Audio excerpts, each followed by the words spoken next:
It's Friday, Friday. Got a bonus on Friday. Now we're ready for the weekend. Well, it's still the same day from Wednesday. It's still late.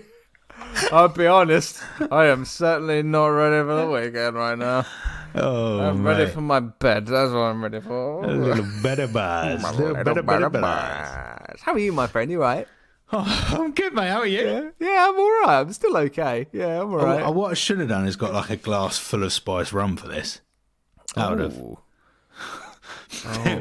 bit much for 10 o'clock on a work night, but fuck it, why not? Actually, I'll tell you what. when I got my headshots done this week, I had a specific train time to get home from, so I finished a little bit earlier. So I had to wait around for about an hour or so. And it just so happened at the time I got the headshots linked through, so I could have a look at the headshots and stuff. So do you know what I did do? At 11:45. Oh my god! I went to Spoons and got myself a pint.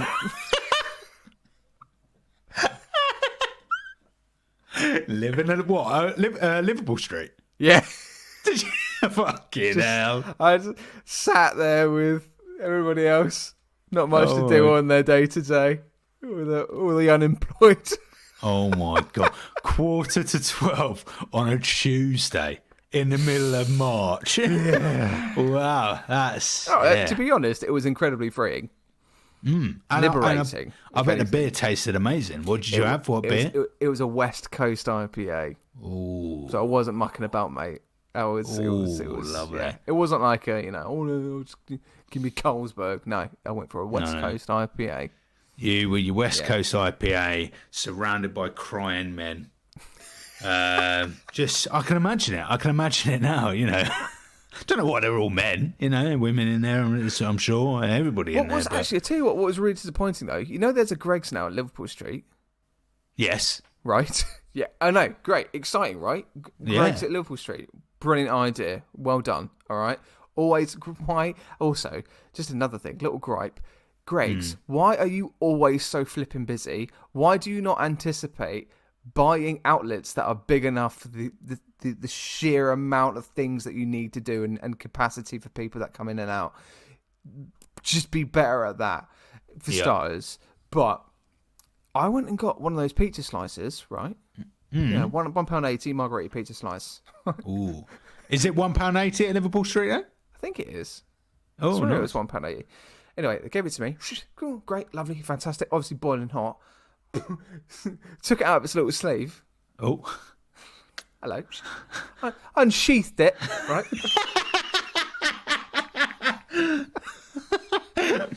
Whoop.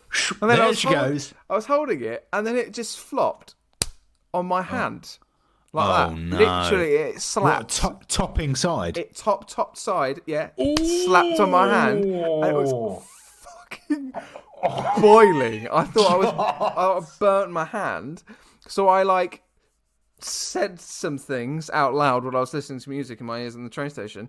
But and then I had to go to the toilet, clean myself up. That's when I decided, you know what, fuck it, I'm just gonna go to Spoons and have a pint. And so that's my reasoning. So not to justify it, but... So you were sat in Spoons with a pizzeria hand, a Greggs in the other hand, and a pint in your gob. Lovely. Yeah. I mean, that sounds dreamy. I did feel guilty. That's why I came home now and I've had a salad and shit. I'm like, I've got to be healthy. I've got to be healthy. So I've had a salad and now I'm hungry. Oh, why'd you feel guilty about that? I don't know. I just did it wasn't like I didn't do that. Do you know what I mean? Yeah. You don't get to do that sometimes. And when I did do it, I was like, oh, should I be doing this? It felt naughty. It felt naughty. Yeah, but some of the best experiences make you feel like that. As we well know. No. But yeah, that sounds great. And also, Matt, that's really, if anything's made me feel less like shit about my 13-hour day followed by a 2-hour podcast. It's the knowledge that you enjoyed your day so much you went for a bike. Just so you know, when you were like at the peak of your productivity at work, just about 11:45, and gearing up for lunch. You know, I know you have your lunch religiously at 1:00, right? So just think, you know me. I was having a pint and spoons.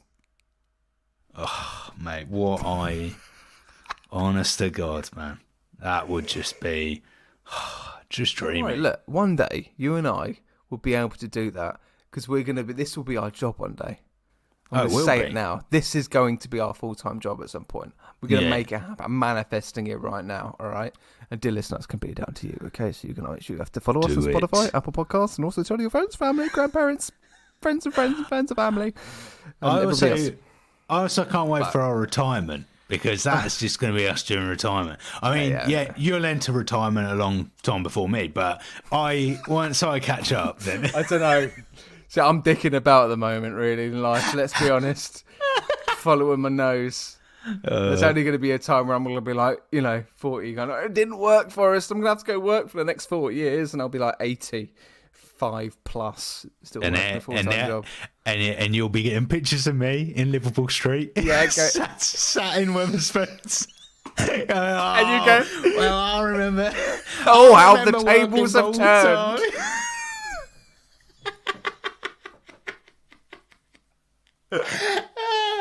What a life to look forward to. Yeah. I tell you what, though, in terms of like you and I going out for outings and stuff, dear listener, we are in the process of looking at what we're going to do going out publicly in terms of events, Comic-Cons and all that kind of jazz that's coming up this year. We're still waiting on some news, so hopefully, fingers crossed, there'll be some things we can announce in the future very, very soon. But like, we're aiming to sort of go to kind of events and stuff. So, and to be fair, if you know that you're going to go to like certain things or know of cool events that a podcast like this might be really beneficial to have, please let us know. It'd be so cool. And also, like, if you're a podcast and content creator as well, or whoever, just let us know about things that you go to as well, because like it'd be really cool. I think just to kind of, I really loved what happened at MCM Comic Con, and in terms of like talking to a lot of people, we want to do more of that kind of stuff as well. We've still got to sort out as well. We've got loads of projects in the pipeline. One of which is a live podcast situation, where hopefully we'll be able to kind of do these locally or further afield. But just so you're aware, that's something that we're behind the scenes talking about. Very early development, but it's something that we're excited about. Do you know what? I tuned out completely what you just said. I'm really hoping I'm right in thinking that you and I are hoping to do live podcasts. Oh yeah. At some point this year. Yeah, we are. Sorry, Matt. Honestly, my mind was taking me. Do you know what I was thinking of? Is what I would love to do is for us each year we go to we just go to a random town in Britain that has a Comic-Con. If you live in a town or village, I don't want to go to a city one. If you live in Leeds or Manchester, I know you've got one. That's great. But if you're a small village or a town that has a bit of a quirky Comic-Con day, let us know, because I want to do that. That's my jam. Get me in like Cheddar, like a tiny little village, and I love that. Let us know if you live near a small town or village that has a Comic-Con. Let us know what the greatest pub is, and we'll do a special day. We'll come and meet you as well. Why don't we start one up, mate? Better yet, let's organise one. Let's do. The sheer eyes of fatigue from somebody who's already a producer in theatre has gone, I've already got 28 things to do. Don't give me one other project that I'm actually not getting paid for to organise. Let's I produce. Can see the sheer reluctancy in your eyes there was absolutely brilliant. What small village do we live near that we could put one on? A small village nearby. Yeah, without revealing exactly where we live, I suppose. Somewhere remote in Essex. Yeah, somewhere remote in Essex would be nice. That'd be great. Sudbury. Sudbury's a great show. Do they have a Comic-Con? I don't know. Halstead. Mate. These are, if you're international right now, these are genuine places. Just so you know, these are actual names of places. Mate, Fingering Hoe. Heath. That's one. Fingering Hoe is a legit name of a small town in Essex nearby. So I'll say it again one more time. Fingering Hoe. And you can test us on that. You Google fingering Hoe. Well, no. Be careful. Be careful about Googling it. Put a town after. Fingering Hoe town. Is it a town? It's a village, isn't it? It's not really a town. Yeah, no. Yeah, Fingering Hoe village. Yeah. Well, I'll tell you. Just look it up. Don't give a shit. Talking about people that did not give a shit, it was people that were working on that Willy Wonka experience, mate. Did you see it on the news? I did see it on the news. It is, and if you didn't hear about this is a con that many people in Glasgow. Yeah, Glasgow. Basically, there was a Willy Wonka experience sold in the Scottish city of Glasgow, where lots and lots of parents took their little ones. It wasn't cheap. I think it was about upwards of £30 a ticket to take your little child to a Willy Wonka experience, and there was lots and lots of wonderful colour photos. Colourful photos is what I meant. Yeah, you got me, mate. Colourful photos and lots and lots of promises. And what they turned up to was a couple of balloons, a table, and basically deserted warehouse with like 3 props in it, and actors. Like actually though. Yeah, like genuinely awful experience. And then actors who had like scripts from AI, and it was dreadful. And a parent thought it was so bad they rang the police. And basically, this Willy Wonka experience is it's become iconic. Right? It has there is a petition to reopen it. God. There is a petition. My God. So someone's made up a petition, which obviously, like, you know, is a piss take, but they've made a petition that says about how many young people did enjoy the Willy Wonka experience, and to close the facility would be upsetting for people who had not experienced the Willy Wonka experience. And it's got thousands of people's signatures. But yeah, it's been on national TV. Yep. It's all over X and Facebook. It's huge. There's been like parody songs made. It's been, honestly, so Theatre X, it has been absolutely on fire this week. And like, you know, when the news broke, it just, the whole acting community and theatre community absolutely took it on, because I think there was as much as it is a scam, and it is, you know, and you know, don't falsify that kind of thing. If you're thinking about doing an event and organising anything, and Forrest, you can attest to it as well, be proactive, be realistic, and also don't piss about. Make it authentic and make it to what you were selling it to, so you can give people a good experience. But didn't happen.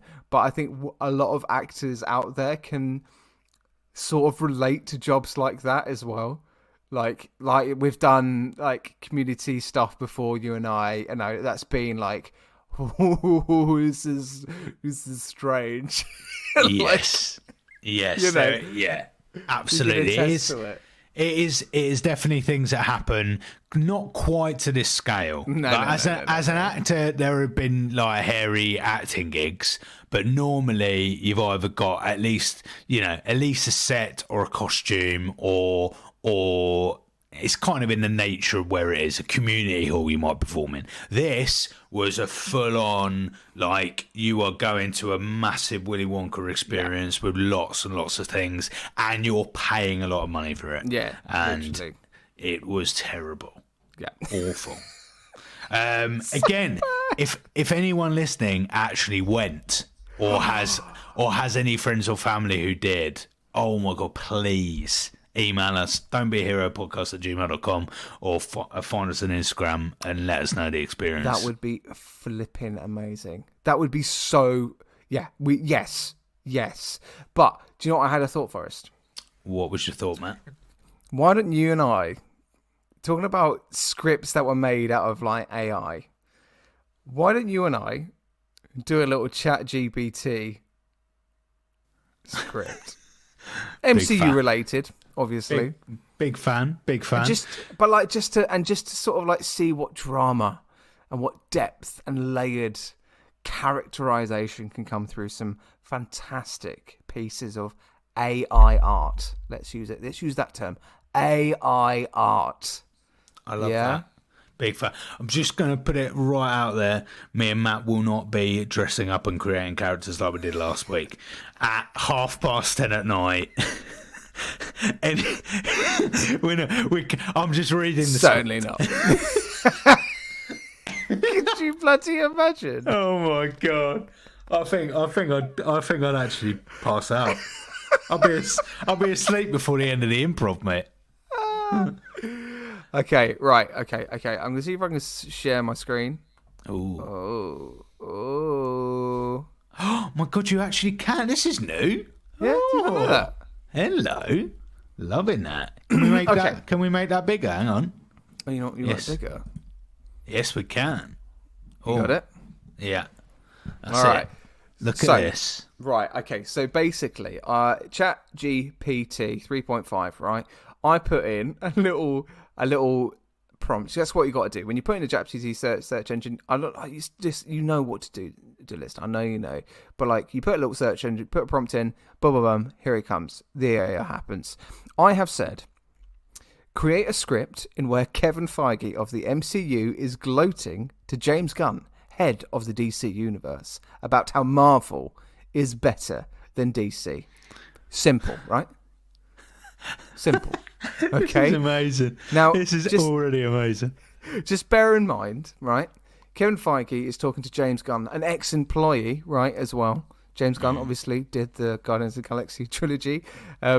You would hope that the AI would generate that knowledge and use that for some interesting character arcs there. You've got some power balances to play there. Potentially you could even look at Kevin Feige having like this Padawan, like Star Wars element. Like James Gunn is like Anakin Skywalker and, Kevin Feige's Obi-Wan Kenobi, and he's like, oh, I've taught you well. And he's like, no, I'm going to take you over I'm going to kill you, right? It could be like that. You could play it like that. But we'll just wait and see, all right? We're just going to read the script. Forrest, who do you want to be? I would like K-Dog to be... or James Gunn? I think you've got such an affiliation with K-Dog. I will be James Gunn, mate. Okay, cool. Right, all right, fine. And also, just so you know, dear listener, the accents that might pop out of my face are not representative of what K-Dog actually sounds like. Pop out my face. It is 10:30 at night. Anything could happen. Okay, so are we ready? I'll do all the stage directions, whatever it is. Look, fucking hell. Okay. Interior. Have you read this already? No. Oh, brilliant. No, I'm definitely starting reading here. Okay. Interior. Luxury penthouse. Day. The room is filled with high-end Marvel and DC memorabilia. Kevin Feige, the mastermind behind the Marvel Cinematic Universe (brackets MCU), sits confidently behind a sleek desk. James Gunn, head of the DC Extended Universe (DCEU), walks in wearing a bemused expression. Ah, James, my old friend, come in. What brings you to the Marvel headquarters? Just checking in on the competition, Kevin. Making sure you're not slacking off. Slacking off, James? I don't have time for that. We're too busy breaking box office records, introducing beloved characters, and creating groundbreaking cinematic experiences. You do realize we've got some great things happening in the DC universe, right? Our fans are loving the diversity of stories we're telling. Diversity is cute, James, but when it comes to building a connected universe, Marvel is the gold standard.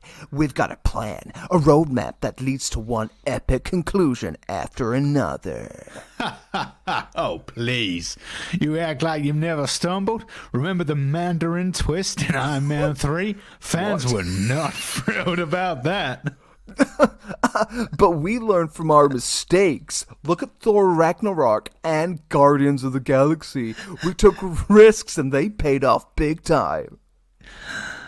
Speaking of risks, have you seen the buzz around the Suicide Squad? Fans and critics alike are loving their reverence and bold choices. James, you're just playing catch up. We've been doing that since the first Guardians movie. And don't get me started on Avengers Endgame. Can you top that? Maybe, maybe not. But you can't deny the impact of Joker. A gritty, standalone film that broke records and won Oscars. We're not afraid to go dark and explore complex characters. Joker, a one-off. Marvel has created a consistent universe with interconnected stories that span over a decade. We've got longevity on our side. Well, Kevin, time will tell. The competition is healthy and it keeps us both on our toes. Who knows? Maybe one day we'll have a crossover event that blows everyone's minds. Dream on, James. But until then, enjoy trying to keep up with the Marvel magic.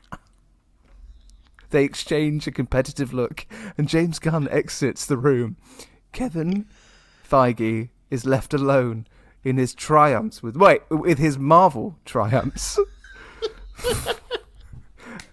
I what the fuck? A bit of that. What I love. Wow. It was the descriptive nature of like interconnected stories that span over a decade, and the fact that K-Dog was talking about Guardians there. There's an opportunity for James Gunn to put, well, yeah, I'm the one that made it. Congratulations, you're very welcome. I know, AI, you were stupid. Also, my favourite thing is basically just saying the name of a film and then it just pulled a load of information from Rotten Tomatoes. Oh, well, you know my classic, The Suicide Squad, a gritty, fun-loving tale about... I'm like, right, okay. All right, chat, Peter, you got a way to go, mate. There we go, AI art. It just goes to show, doesn't it? You do need human beings. You do. You can't put us out of work, people. You can't. You know. And they should have known that. You should have known that. You know, just watch the Marvels. Get a proper writer. Get a proper writer in, right? But like as well, like Secret Invasion, man. Like the we'll talk about this in Phase 5. But like the opening credits was generated by AI. Very controversial. Controversial, right? That took people out of work, potentially. You know, their work, their art, their own thing that they've done and are skilled to do have not been showcased on a huge platform like Marvel. And they've just gone, yeah, let's just do AI. Like, that's just, come on. Let's not do this. And I know that's a whole fucking huge discussion, but not to have close to 11 o'clock at night. Where we are on, we have never done this. We have never done it this late. We have never done it this late.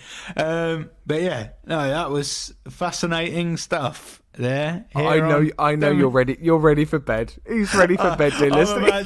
I'm about to get in bed and go straight on the pillow. He's rubbing his eyes. He's ready to have a little kip now he's done his podcast. He's got his puffy little eyes. Look at it. Ever so puffy. Look at him. But yeah, it's been an absolute joy, Matt. It's been a joy. Always is. Been a joy. I hope you listeners and you, Matt, have a lovely weekend. We'll see you next week for the first Phase 5 project. 100%. And maybe next Friday, what I might do is I've already lost my voice. Fucking hell, mate. What I might do. That would sound nice. Is some fan fiction. Let's announce that. I'm losing my voice. We need to stop. We're going to bed. Right. Good night, everybody. Bye now. Love you all.